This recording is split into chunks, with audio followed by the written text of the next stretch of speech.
गत मंगलवार सामाजिक सुरक्षा एवं भिन्नक्षम सशक्तिकरण विभाग ओडिशा सरकार द्वारा भद्रक ब्लॉक प्रशासन आनुकूल्य इच्छापुर स्थित ब्रह्मपुर सरकारी उच्च विद्यालय परिसर में ब्लॉक स्तरीय भिन्नक्षम सामर्थ्य शिविर गतकाली 4 तारिख मंगलवार दिन अनुष्ठित हो जाइछि।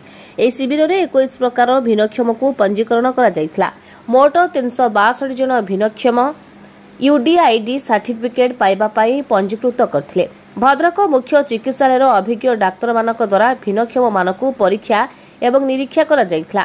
भद्रक वीडियो रश्मि रंजन मल्लिक सभापतित्व अनुष्ठित सभारे मुख्य अतिथि भावे एडीएम सरोज कुमार दत्त एवं सम्मानित अतिथि भावे भारप्राप्त जिला सामाजिक सुरक्षा अधिकारी सुभाष नायक, उपखंड सामाजिक सुरक्षा अधिकारिणी श्रद्धालय स्मिता माझी, एवीडीओ गुल फिरदौस, ब्लॉक अध्यक्षा उर्मिला नायक, ब्रह्मपुर सरपंच नरहरि साहू जोगदे भिन्नक्षम मानक पई उद्दिष्ट सरकार समस्त योजना संपर्क में वक्तव्य रखिथिले।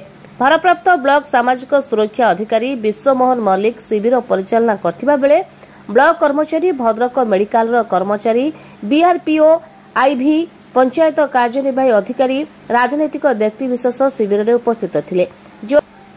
योग्य विवेचित भिन्नक्षम माने 15 दिन पर स्वावलंब कार्ड.government.in पोर्टाल निजर सर्टिफिकेट एवं आईडी कार्ड डाउनलोड करि परिबे बोली जिला सामाजिक सुरक्षा अधिकारी श्री नायक सूचना दैछंती। सुभाष चंद्र नायक, भारप्राप्त जिला सामाजिक सुरक्षा अधिकारी भद्रक।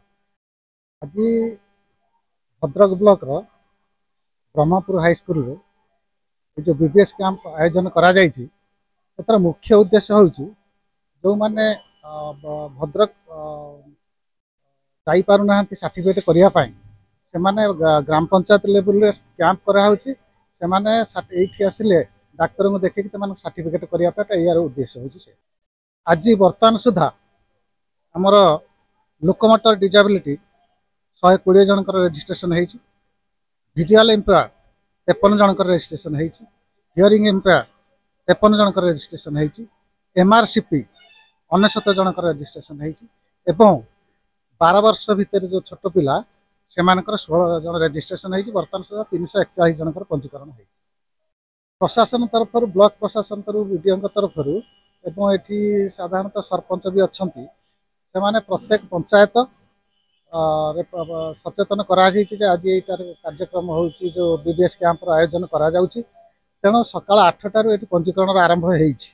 वर्तमान सुधा 341 जन पंजीकरण हेले। 5टी डाक्तरी टीम अछंती, 4टी डाक्तरी टीम करा जायछि।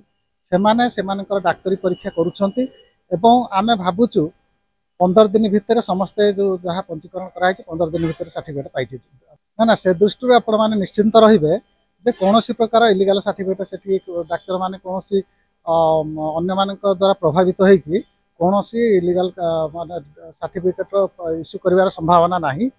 एठी ठीक ठाक चली एवं जो जहाँ भी प्रथम आसी 8 रजिस्ट्रेशन है वर्तमान सुधा स्मूथली चलती, किसी असुविधा ना।